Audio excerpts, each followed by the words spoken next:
Hello everyone, I am near Frankfurt in the facility of Cansativa with me, Jacob and Benedict, the founders of the company. And today we are gonna explain how the licensing system works in Germany for companies that want to import and distribute medical cannabis to pharmacies. And also hopefully you will show us a little bit of how the process works when a pharmacy orders medical cannabis, right? Yeah, so glad to have you here, happy to have you here, and very excited to give some insights about our processes here, from order management down to the delivering of our products, and also to give further insights on all the narcotics regulations. So can you tell us, for a company that wants to import and distribute medical cannabis in Germany to pharmacies, which are the most relevant licenses or permits? Yes, so as usual it depends, but to somehow simplify, let's talk about the main licenses that are required. So first of all, as cannabis is considered a narcotic drug, you will need a license for the trade in narcotics, which is granted by BfArM, like the federal authority, and then you would need either a, let's say, GMP license, which is a manufacturing and importation license, or a GDP license. For simplification, let's label it GDP license, which is a wholesale distribution license. We will come later a bit more detailed what is are the differences between those two licenses, and then what is important: if you have a product that has been treated with irradiation, then there is a separate permit required according to a regulation that is called AMRadV, which is granted by BfArM as well. So if you start with the narcotics license, it is very important that narcotics is all about security. So what is important for the authority which is allocated at BfArM, a federal authority, is that the product comes from a safe origin, so that the origin of the product complies with the UN convention, and it is more about safety of the product, so that it is stored in a safe place, that you report all the quantities, but it's not that much about the quality itself.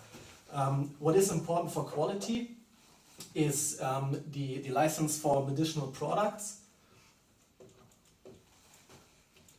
and this here separates between GMP and GDP. So let's again keep it simple and label this either GMP or GDP license.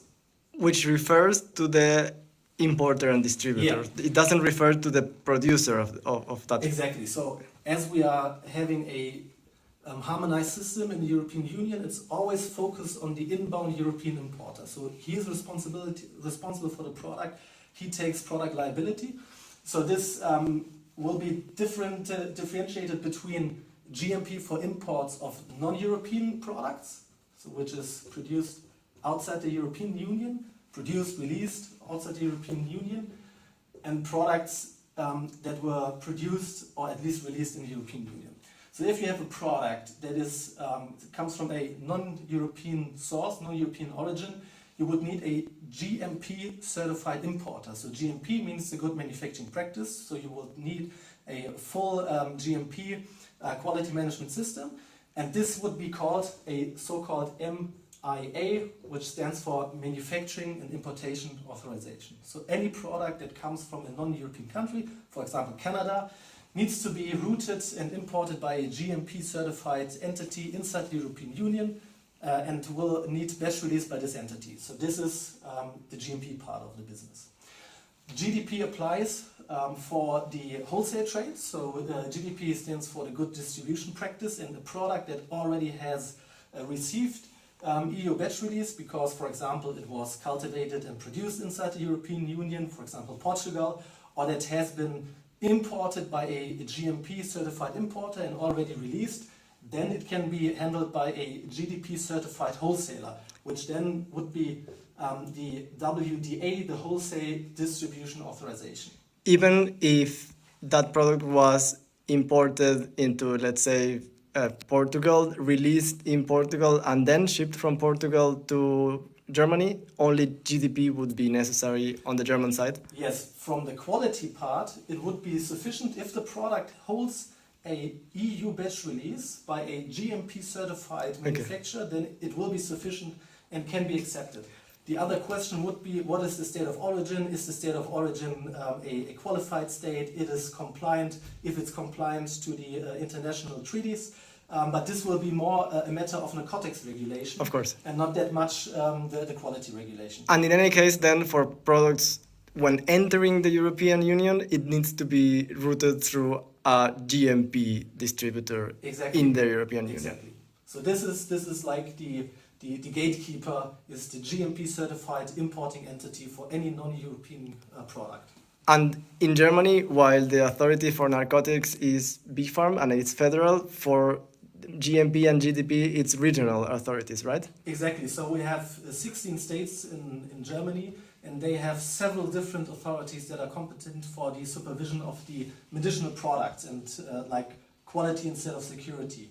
And that's why you have some differences in the everyday practice of the authorities. So there are some authorities that have a good track record for imports of cannabis. They are very experienced, but you won't find two GDP and GMP inspectors that have the same opinion. So this is always something where you have extensive discussions with the regulators. You have always pre-discussions when starting a new project, and it's always very important to understand that we have a federal supervision of narcotics and a regional supervision of medicinal products, and 16 different states, even more authorities, so many different.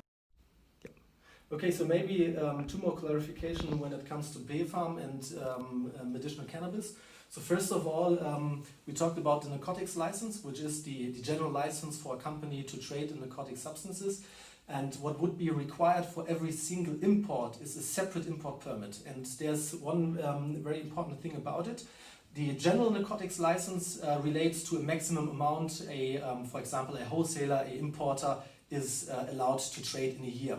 What is important for the import permits, which is relating to the single and individual shipments, is that this quantity has to be compliant with the overall annual amounts and estimations of narcotics for the German state. So there is no free trade of narcotics inside the European Union, but there is a system of reporting the estimated amounts of any kind of narcotic substance, not only cannabis, but any other narcotic substance, and this will be reported to the INCB, which is a supranational organization and the board that controls the international trade in narcotic substances.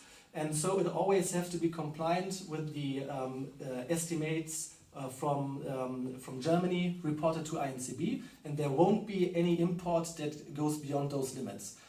This is a technical process.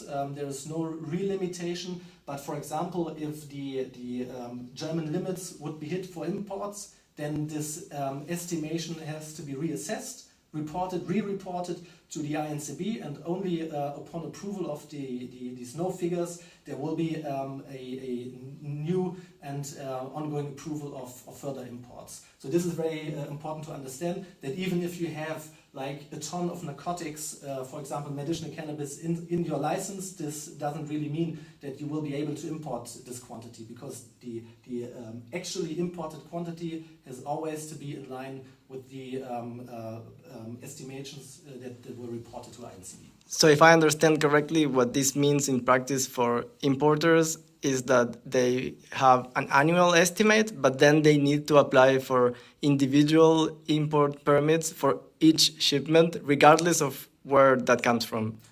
Exactly. So, for example, for this year, we have on the federal basis a overall estimation of roughly 16 tons for the German market in total.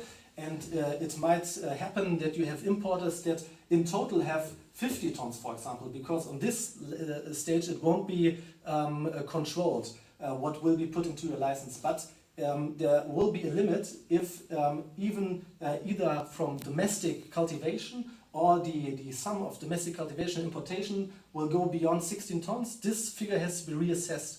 And if you want to import a product and the 16 tons are already full, then you won't get an import permit.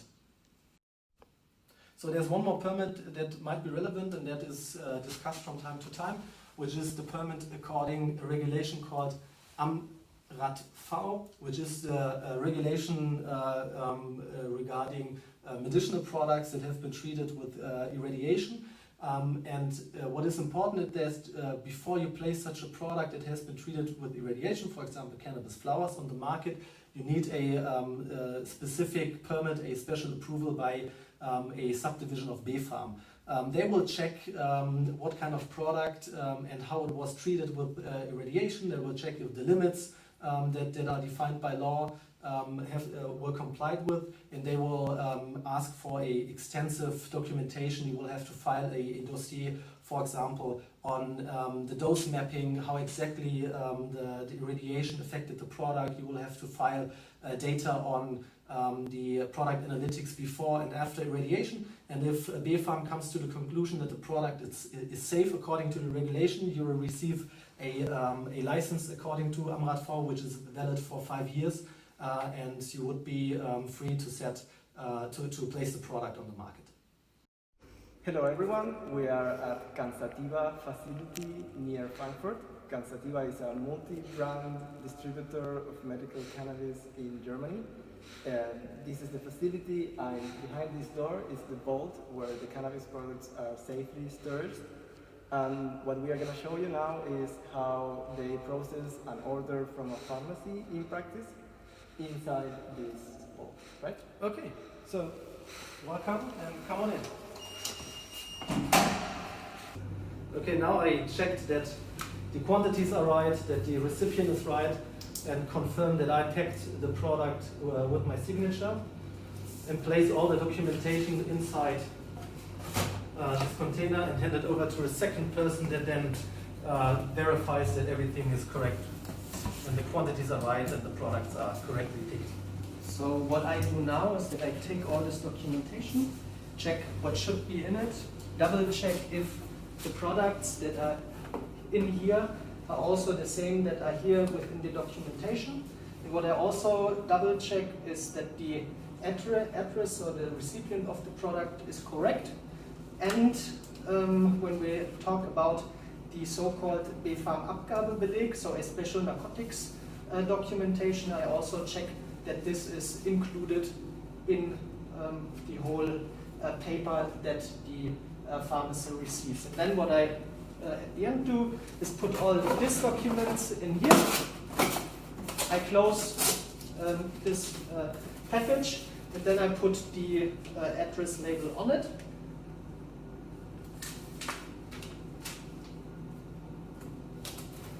And now this package would be ready to be handed over to our pharma logistics provider, who will then deliver the product until next morning. And my final and last step is that I also sign here, and then I would be ready for the next package that is already commissioned and prepared to be checked and then to be delivered